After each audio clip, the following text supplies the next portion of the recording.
Hello dear aspirants, આપ સર્વેનું અમારી YouTube channel game changing સાયકોલોજીમાં હાર્દિક સ્વાગત છે. આજના વિડીયોમાં આપણે પ્રોબેશન ઓફિસર, ચીફ ઓફિસર અને અન્ય કેટલીક સરકારી પરીક્ષાઓ માટે સમાજશાસ્ત્ર વિષય અગત્યનો છે અને જે વિદ્યાર્થીઓ બેચલર ઇન સોશિયોલોજી અને માસ્ટર ઇન સોશિયોલોજી સાથે સંકળાયેલા છે તો એમને માટે પણ આ વિડીયોઝ જે છે એ ખૂબ અગત્યના છે. અને એ અંતર્ગત આપણે ભારતમાં પંચાયતી રાજ જે ખૂબ એક મહત્ત્વનું એકમ કહી શકાય, ઓર એલ્સ આપણે એવું કહી શકાય કે ખૂબ અગત્યનો પાયો જે છે એ સંકળાયેલો છે અને ખૂબ અગત્યનું કામ કરી રહ્યા છે. તો એ અંતર્ગત આપણે ભારતમાં પંચાયતી રાજ એ ટૉપિકની ડિટેલમાં ચર્ચા કરી રહ્યા છે. જો તમે અગાઉના વિડીયોઝ જોયા ન હોય તો પ્લેલિસ્ટમાં જઈને એ વિડીયોઝ ચેક કરી લેજો. અગાઉના વિડીયોમાં આપણે જોયું હતું કે બળવંતરાય મહેતા જે કમિટી છે એ પંચાયતી રાજનું ત્રિસ્તરીય એટલે કે 3 ટાયર સ્ટ્રક્ચર જે છે એ સજેસ્ટ કરે છે અને એ અંતર્ગત ગ્રામ પંચાયત, તાલુકા પંચાયત અને જિલ્લા પંચાયત એ જે ત્રણેય પાલિકાઓ છે, પાલિકાઓ તો ન કહી શકાય પરંતુ જે અલગ અલગ 3 સ્તરે વર્ક કરતી જે ઇન્સ્ટિટ્યુશન્સ છે તો એ ગ્રામ પંચાયત, તાલુકા પંચાયત અને જિલ્લા પંચાયત છે. અને અગાઉના પ્રીવિયસ વિડીયોની અંદર આપણે બેઝિકલી ગ્રામ પંચાયત સાથે સાથે ગ્રામ પંચાયતના ચૂંટાયેલા સભ્યો, ગ્રામ પંચાયતના અધિકારી એટલે કે મંત્રી, તલાટી કમ મંત્રી અને ગ્રામ સેવક જેને આપણે સરપંચ તરીકે પણ ઓળખીએ છીએ એમના વર્ક, કયા કયા કાર્યો જે છે ગ્રામ પંચાયત સાથે સંકળાયેલા છે તો એ આપણે ગ્રામ પંચાયત વિલેજ લેવલ ઉપર જે સૌથી પાયાનું મૂળભૂત એકમ છે એ વિશે આપણે ચર્ચા કરી હતી. હવે આજના વિડીયોમાં આપણે એક નવું એકમ જે છે પંચાયત સમિતિઝ બ્લોક લેવલ ઉપર, ઓર એલ્સ આપણે એવું કહી શકીએ તાલુકા લેવલ ઉપરની જે તાલુકા પંચાયત કમિટી છે, તાલુકા પંચાયત છે તો એ વિશેનો ડિટેલમાં અભ્યાસ કરવાના છે. એમાં પણ આપણે જોયું હતું કે તાલુકા પંચાયતના ચૂંટાયેલા સભ્યો, સહસભ્યો અને આમંત્રિત સભ્યો, સમિતિઓ, તાલુકા પંચાયત પ્રમુખ અને તાલુકા વિકાસ અધિકારી આટલા વ્યક્તિઓ અને જે સમિતિઓ છે એ તાલુકા પંચાયત સાથે સંકળાયેલી છે. તો this is the second level of Panchayati Raj. સૌપ્રથમ આપણે જોઈએ તાલુકા પંચાયત જે દ્વિતીય સ્તરે કામ કરે છે. પહેલા સ્તરે આપણે જોયું હતું ગ્રામ પંચાયત. તો તાલુકા પંચાયતનું સ્થાન ગ્રામ પંચાયત અને જિલ્લા પંચાયતની વચ્ચે છે. તો ખબર જ હશે તમને. ઓકે, સૌથી પહેલાં નીચે વિલેજ પંચાયત આવશે, મતલબ ગ્રામ પંચાયત, પછી આવશે તાલુકા પંચાયત અને પછી આવશે જિલ્લા પંચાયત. તો આ વિલેજની જે છે એટલે કે ગ્રામ પંચાયત અને આ જે જિલ્લા પંચાયત છે એ બંનેની વચ્ચે બેઝિકલી તાલુકા પંચાયતનું સ્થાન રહેલું છે.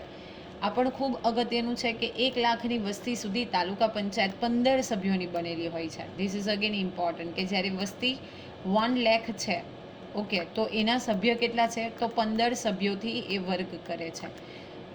25,000ની વસ્તી વધતા 2 સભ્યોનો વધારો થાય છે. હવે જ્યારે આ વસ્તી જે છે એ 1,25,000 થાય છે તો 25,000 આમાં પ્લસ થયા છે તો કેટલા સભ્યો ઉમેરાશે? 2 સભ્યો ઉમેરાશે એટલે સભ્ય કેટલા થશે? 17.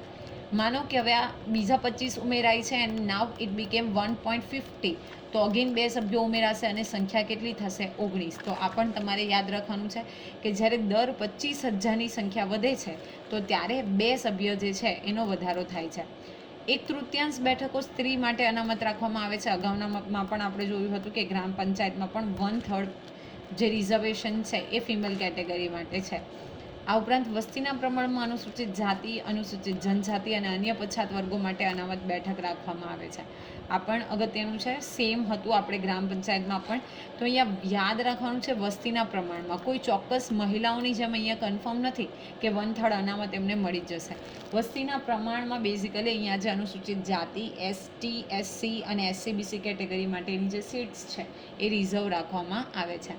તાલુકા પંચાયતની મુદત જે છે 5 વર્ષની છે. તો આ તો આઈ ગેસ તમને બધાને ખબર હશે કે તાલુકા પંચાયતની જે મુદત છે એ કેટલા વર્ષની હોય છે તો 5 વર્ષની હોય છે. હવે આપણે જોઈએ તાલુકા પંચાયતનું માળખું એટલે કે રચનાતંત્ર, એનું સ્ટ્રક્ચર. તો તાલુકા પંચાયતના રચનાતંત્રીય અંગો નીચે મુજબ છે. સૌપ્રથમ આવશે ચૂંટાયેલા સભ્યો. તો તાલુકાના બધા ગામડાના મતદારો સીધી ચૂંટણીમાં તાલુકા પંચાયતના સભ્યોને ગુપ્ત મતદાન પદ્ધતિથી ચૂંટી કાઢે છે. આ ચૂંટાયેલા સભ્યો તાલુકા પંચાયતના પ્રમુખ અને ઉપપ્રમુખને ચૂંટી કાઢે છે. તો જે તે તાલુકામાં સમાવિષ્ટ જેટલા ગામડાઓ છે તો એ દરેક ગામડાના જે મતદારો છે એ સીધી ચૂંટણી થશે. ઓકે, અને બીજું એક અહીંયા તમારે યાદ રાખવાનું છે, મેં તમને અગાઉના વિડીયોમાં પણ કીધું હતું કે ગુપ્ત મતદાન પદ્ધતિ. તો એમાંથી શું કરશે? સભ્યોને ચૂંટી કાઢશે. હવે જે ચૂંટાયેલા સભ્યો છે તો એમાંથી તાલુકા પંચાયતના પ્રમુખ અને તાલુકા પંચાયતના જે ઉપપ્રમુખ છે તો એની નિમણૂક કરવામાં આવશે. પછી છે સહસભ્યો અને આમંત્રિત સભ્યો. તો તાલુકા પંચાયતમાં ચૂંટાયેલા સભ્યો ઉપરાંત સહસભ્યો અને આમંત્રિત સભ્યો પણ હોય છે. તો આ પણ અગત્યનું છે કે તાલુકા પંચાયતમાં સભ્યો તો હોય જ છે, સાથે સાથે આમંત્રિત સભ્યો પણ હોય છે. આ સભ્યો તાલુકા પંચાયતની મિટિંગમાં ભાગ લે છે, ચર્ચામાં ભાગ લે છે, સલાહ સૂચનો કરી શકે છે, પરંતુ તેમને મત આપવાનો અધિકાર નથી. ધીસ ઇઝ મોસ્ટ ઇમ્પોર્ટન્ટ કે જ્યારે આપણે સહસભ્યની વાત કરીએ અથવા તો આમંત્રિત સભ્યની વાત કરીએ તો એ બધી પ્રોસિજર છે એમાં ભાગ લઈ શકશે. ઓકે, ભલે મિટિંગ હશે, કોઈ પણ પ્રકારનું ડિસ્કશન કરવાનું હશે. ઓકે, અપાર્ટ ફ્રોમ દેટ કોઈ સલાહ સૂચનોની રિક્વાયરમેન્ટ હશે, સજેશન્સ આપવાના હશે, તો બધી વસ્તુ જે છે એમાં એ લોકો ભાગ લઈ શકે છે.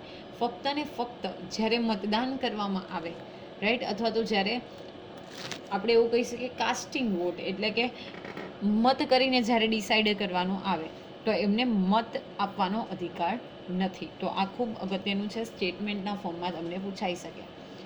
પછી છે તાલુકા પંચાયતની સમિતિઓ. તો કઈ સમિતિઓ જે છે એ તાલુકા લેવલ ઉપર વર્ક કરે છે.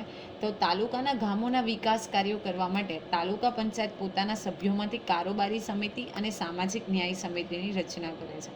ઓકે, જે ચૂંટાયેલા સભ્યો છે તો એમાંથી શું કરવામાં આવશે, તો કારોબારી સમિતિ અને સામાજિક ન્યાય સમિતિ, આ બે મુખ્ય સમિતિઓ છે. ઓકે, જેની નિમણૂક કરવામાં, એટલે કે જેની રચના કરવામાં આવે છે. આ ઉપરાંત આવશ્યકતા અનુસાર મરજિયાત સમિતિઓની પણ રચના કરે છે. માનો કે ક્યારેક કોઈ જરૂરિયાત ઉદ્ભવે તો એ અંતર્ગત મરજિયાત સમિતિની પણ રચના કરે છે. પરંતુ બેઝિકલી આપણે જો વાત કરીએ તો કારોબારી સમિતિ અને જે સામાજિક ન્યાય સમિતિ છે આ બંને ફરજિયાત છે. ઓકે, સૌપ્રથમ આપણે જોઈએ કારોબારી સમિતિ. તો તાલુકા પંચાયતના સભ્યો પોતાનામાંથી 9 સભ્યો સુધીની કારોબારી સમિતિની રચના કરે છે. આ સભ્યો તેમનામાંથી એક સભ્યને કારોબારી સમિતિના અધ્યક્ષ તરીકે પસંદ કરે છે અને આ સમિતિની મુદત ખાસ અગત્યનું છે 2 વર્ષની છે. ઓકે, જે તાલુકા પંચાયતના ચૂંટાયેલા સભ્યો છે તો એ શું કરશે, અહીંયા 9 સભ્યો સુધીની, એટલે મિનિમમ 9 સભ્યો જે હશે એની કારોબારી સમિતિ બનાવશે. હવે આ 9 સભ્યો છે એમાંથી શું કરશે, એક જે છે એ હેડ બનાવવામાં આવશે, એટલે કે બેઝિકલી આ કારોબારી સભ્યના અધ્યક્ષ બનાવવામાં આવશે, એટલે કે હેડ. હવે અગાઉ આપણે જોયું કે તાલુકા પંચાયતની જે મુદત છે એ 5 વર્ષની હોય છે, પરંતુ આ કારોબારી જે સમિતિ છે તો એની મુદત ફક્ત ને ફક્ત કેટલા વર્ષની છે, તો 2 વર્ષની છે. ઓકે, અપાર્ટ ફ્રોમ ધેમ આપણે જોયું કે 15 સભ્યો જે છે એ હોવા જોઈએ, પરંતુ જ્યારે 25,000ની વસ્તીમાં એડ થશે તો એમાં કેટલા સભ્યો એડ થશે, તો 25,000 દર 25,000 2 જે સભ્યો છે ઉમેરાતા જશે. તો એમાંથી 9 સભ્યની નિમણૂક કરવામાં આવે, 9માંથી એક જે છે એને હેડ એટલે કે અધ્યક્ષ બનાવવામાં આવશે અને આ જે કારોબારી સમિતિ છે એની મુદત 2 વર્ષની હોય છે. હવે જોઈએ આપણે સામાજિક ન્યાય સમિતિ. તો તાલુકા પંચાયતમાં આ સમિતિની રચના કરવી ફરજિયાત છે. આ સમિતિના સભ્યોની સંખ્યા વધુમાં વધુ 5 હોય છે અને તે તાલુકા પંચાયત નક્કી કરે છે. તો યાદ રાખવાનું છે, કન્ફ્યુઝન ન થાય કે કારોબારીમાં 9 સભ્ય સુધી, એટલે 9 તો હશે જ, રાઈટ, અને સામાજિક સમિતિમાં વધુમાં વધુ કેટલા છે, 5. જો અહીંયા લખેલું છે કે 9 સભ્યો સુધીની, એટલે કે 9 સભ્યો મેક્સિમમ હશે, એનાથી ઓછા હશે તો ચાલી જશે. ઓકે, એટલે 9થી ઓછા ચાલી જાય પણ 9થી વધારે ન ચાલે. તો અહીંયા પણ એમ જ છે કે સંખ્યા વધુમાં વધુ 5 હોય છે, તો 5થી ઓછી પણ હોઈ શકે. ઓકે, એટલે કે 4, 3, 2 એવી પણ હોઈ શકે, પણ વધુમાં વધુ કેટલા હોવા જોઈએ, 5 સભ્ય જે છે એ આમાં હોવા જોઈએ. હવે આપણે જોઈએ તાલુકા પંચાયતના પ્રમુખની. તો તાલુકા પંચાયતના ચૂંટાયેલા સભ્યો પ્રમુખની અને ઉપપ્રમુખની ચૂંટણી કરે છે. પ્રમુખ તાલુકાની ગ્રામીણ પ્રજાનું પ્રતિનિધિત્વ ધરાવતા લોકશાહી નેતા છે. જો આ પણ અગત્યનું છે, કેમ કે લોકો જ ચૂંટી કાઢે છે. ઓકે, તો શું કરવામાં આવે છે કે જે ચૂંટાયેલા સભ્ય છે તો એ પ્રમુખ અને ઉપપ્રમુખની ચૂંટણી કરે છે અને ગ્રામીણ પ્રજાનું પ્રતિનિધિત્વ ધરાવતા એ પોતે નેતા છે, લીડર છે. હવે જોઈએ કે જ્યારે આપણે બેઝિકલી વહીવટી કાર્ય છે, આ તો મેનેજમેન્ટનું કામ છે જે તાલુકા પ્રમુખ અને ઉપપ્રમુખ કરે છે, પરંતુ જ્યારે આપણે વહીવટી કાર્યની વાત કરીએ તો તાલુકા વિકાસ અધિકારી, that is TDO, taluka development officer. તો તાલુકા વિકાસ અધિકારી તાલુકા પંચાયતનું વહીવટી કાર્ય કરવા માટે સરકારે નિમેલા અધિકારી છે. સરકારી અને વહીવટી કાર્યો કરવા પંચાયત પ્રમુખને માર્ગદર્શન આપે છે. ઓકે, તો આ કોના દ્વારા નિમવામાં આવે છે, TDOને, તાલુકા વિકાસ અધિકારી એટલે કે તાલુકા ડેવલપમેન્ટ ઓફિસર જે છે એ સરકારે નિમેલા અધિકારી છે. આપણે અગાઉના વિડીયોમાં જોયું હતું ગ્રામ પંચાયત કે ત્યારે કોણ આવશે, VDO, village development officer, okay, જે આપણે તલાટી કમ મંત્રી તરીકે પણ ઓળખીએ છીએ. ઓકે, હવે આપણે તાલુકા પંચાયતના કાર્યની વાત કરીએ તો સૌપ્રથમ સ્વાસ્થ્ય અને સફાઈ. તો આ ક્ષેત્રે તાલુકા પંચાયતે ગ્રામીણ પાણી પુરવઠો, પાણીનું પ્રદૂષણ અટકાવવું, પ્રાથમિક આરોગ્ય કેન્દ્ર, દવાખાના, પ્રસૂતિ ગૃહ અને કુટુંબ નિયોજનને લગતા કાર્ય કરવાના હોય છે. ઓકે, તો બેઝિકલી પાણીનો પુરવઠો લોકોને મળે છે કે કેમ, વોટરનું પોલ્યુશન જે છે એને રિડ્યુસ કરવું, ઓછું કરવું, હેલ્થ સેન્ટર્સ ઊભા કરવા, ઓકે, હોસ્પિટલ્સ બનાવવી, ક્લિનિક્સ બનાવવા. તો આ સ્વાસ્થ્ય અને સફાઈને લગતા જે કામગીરી કરવાની હોય છે એ તાલુકા પંચાયતના કાર્ય અંતર્ગત આવે છે. નેક્સ્ટ છે શિક્ષણ એટલે કે એજ્યુકેશન. તો તાલુકા પંચાયતે તાલુકાના ગામોમાં પ્રાથમિક શાળાની સ્થાપના, જો અગત્યનું છે, કઈ શાળા, તો પ્રાથમિક શાળા. તો પ્રાથમિક શાળાની સ્થાપના અને તેનું સંચાલન, પ્રાથમિક શાળાના મકાનો બાંધવા, રમતગમતના મેદાન બનાવવા, માધ્યમિક શિક્ષણ અંગેની કામગીરી કરવી, તેમજ સમાજ શિક્ષણને લગતી કામગીરીમાં અનૌપચારિક શિક્ષણ, પ્રૌઢ શિક્ષણ સંબંધિત કાર્ય કરવાના હોય છે. ઓકે, પ્રાથમિક શાળાની સ્થાપના કરવાની, તેનું સંચાલન કરવાનું, શાળાના મકાનો બનાવવા, રમતગમતના મેદાનો બનાવવા, પછી જે એલ્ડર એજ્યુકેશન છે તો એ સ્ટાર્ટ કરવું, સમાજ શિક્ષણને લગતી જે કોઈ પ્રવૃત્તિઓ કરવાની હોય તો એ પ્રવૃત્તિઓનું આયોજન કરવું. આ બધી જ જે છે એ તાલુકા પંચાયતના કાર્ય હેઠળ આવે છે. નેક્સ્ટ છે બાંધકામ એટલે કે કન્સ્ટ્રક્શન વર્ક. તો તાલુકામાં ગામોને જોડતા રસ્તા, મોટા રસ્તાને જોડતા રસ્તા, ગામના રસ્તાનું બાંધકામ અને તેની જાળવણી કરવાનું કાર્ય પણ કરે છે. આ ઉપરાંત તાલુકાના રસ્તાની બાજુમાં વૃક્ષારોપણની કામગીરી કરવાની હોય છે. ઓકે, જે ગામોને જોડતા રસ્તા છે એ, પછી મોટા રસ્તા હોય જે નાના રસ્તા સાથે કનેક્ટેડ હોય તો એ ગામના જે રસ્તા છે એનું બાંધકામ કરાવવું, એનું જાળવણી કરવું, એટલે કે એને મેન્ટેનન્સ જે હોય એ ધ્યાન રાખવું. અને સાથે સાથે જે રસ્તા છે તો એની આજુબાજુમાં ટ્રી પ્લાન્ટેશન કરાવવું, એટલે કે વૃક્ષારોપણ કરાવવું. તો અહીંયા જે જગ્યા હોય તો ત્યાં ટ્રી પ્લાન્ટેશન એટલે કે વૃક્ષારોપણ કરાવવાનું પણ કામ તાલુકા પંચાયતનું છે. નેક્સ્ટ છે ગ્રામ વસવાટ. તો તાલુકા પંચાયતે તાલુકાના ગામોમાં ગામતળનો વિકાસ અને ગામના રહેઠાણોનું આયોજન કરવાની જવાબદારી બજાવવાની હોય છે.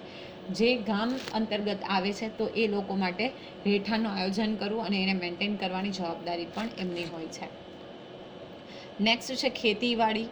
તો તાલુકા પંચાયતે તાલુકાના વિસ્તારમાં ખેતીવાડીની સુધારણા, સિંચાઈના કામોનું બાંધકામ, જમીન સુધારણા, જમીનનું સંરક્ષણ, ખેતી અને સિંચાઈ માટે ધિરાણની વ્યવસ્થા, ખેડૂતોને તાલીમ વર્ગો અને વિસ્તરણના કાર્યક્રમો, વોટરશેડના કામો, તેમજ ગોડાઉનો સ્થાપવા અને તેની જાળવણીને લગતા કાર્યો પણ કરવાના હોય છે. ઓકે, ખેતીવાડીની સુધારણા એટલે બેઝિકલી જે બેરન લેન્ડ હોય, એટલે કે જે ફળદ્રુપતા જેની ઓછી હોય તો એમાં ખાતર નાખી અને કેવી રીતે ફળદ્રુપ બનાવી શકાય. સિંચાઈ કામો, જે તળાવ છે, ઓકે, ધેન આફ્ટર શેઢા છે, અપાર્ટ ફ્રોમ ધેટ જે ચેક ડેમ્સ એવી ફેસિલિટીઝ હોય તો એ બનાવવું. જમીનની સુધારણા માટે ખેડૂતોને મોટિવેટ કરવા, જમીનનું સંરક્ષણ કરવું, એટલે કે જો એ ધોવાણ ન થઈ જાય એ બધી વસ્તુનું ધ્યાન રાખવું. ખેતી અને સિંચાઈ માટે ધિરાણની વ્યવસ્થા, ધિરાણ કરવું એટલે કે લોન પ્રોવાઈડ કરવી.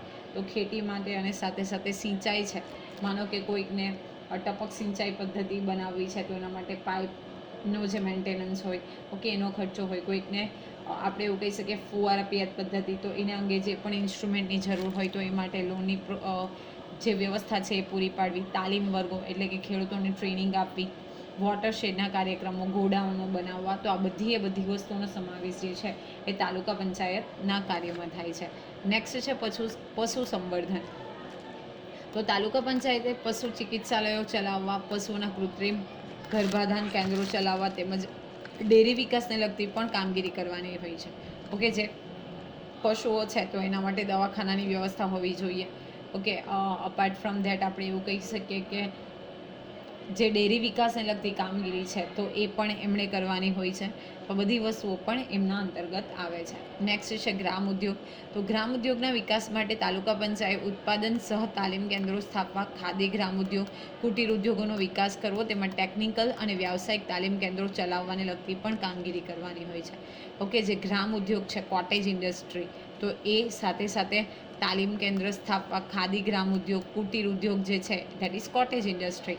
ઓકે, ટેકનિકલ અને જે વ્યાવસાયિક તાલીમ કેન્દ્રો છે એટલે કે ITI, તો એ બધી વસ્તુઓ પણ એમણે કરવાની હોય છે.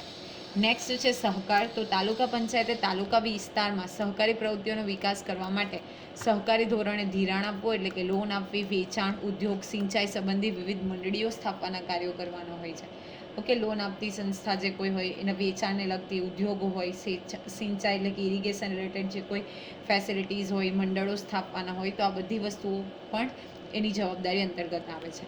નેક્સ્ટ છે રાહતની સહાય. તો તાલુકા પંચાયત કુદરતી આફતોના પ્રસંગો જેવા કે પૂર, આગ, ધરતીકંપ, રોગચાળો, દુષ્કાળ વખતે તાલુકા વિસ્તારમાં ગ્રામજનોને રાહત સહાય આપવાની કામગીરી પણ કરવાની હોય છે.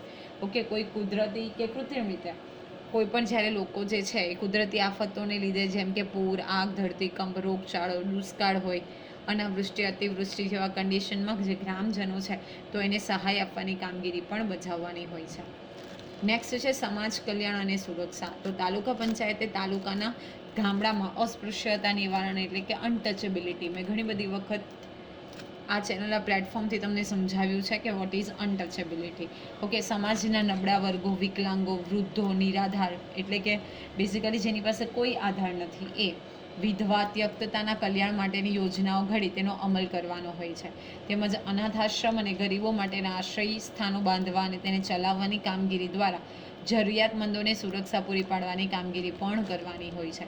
ઓકે, અપાર્ટ ફ્રોમ દેટ જે ઓર્ફનેજ છે, ગરીબો માટેના આશ્રય સ્થાનો છે, તો એ બધી જરૂરિયાતમંદો જે છે એને સમાજ સુરક્ષા પૂરી પાડવી, વૃદ્ધો, નિરાધાર હોય, વિકલાંગો હોય, અપાર્ટ ફ્રોમ દેટ જે નબળા લોકો છે સમાજના, તો એના માટે પણ એમને મદદ મળી રહે, એમની સુરક્ષા થાય, એમનું સમાજ કલ્યાણને પ્રોસ્પેક્ટિવને ધ્યાનમાં રાખી અને એ કામગીરી પણ કરવાની હોય છે. તો બેઝિકલી આજના વિડીયોમાં આપણે જે સેકન્ડ સ્ટ્રક્ચર છે તાલુકા પંચાયત, જેને દ્વિતીય સ્તર તરીકે પણ આપણે ઓળખીએ છીએ, એ વિશે ડિટેલમાં અભ્યાસ કર્યો. સાથે સાથે એનું માળખું શું છે, પ્રમુખ કોને કહી શકાય, એના કાર્યો કયા કયા છે, એ બધી જ વસ્તુ આપણે ડિટેલમાં જોઈ. આશા રાખું છું કે આ વિડીયોમાં તમને સમજ પડી હશે. વિડીયો પસંદ પડે તો વિડીયોને લાઇક કરી અને શેર કરવાનું ભૂલશો નહીં. અને આવા જ વધુ વિડીયોની અપડેટ્સ મેળવવા માટે even you can subscribe our YouTube channel game changing psychology. Thank you for watching the video. Have a nice day.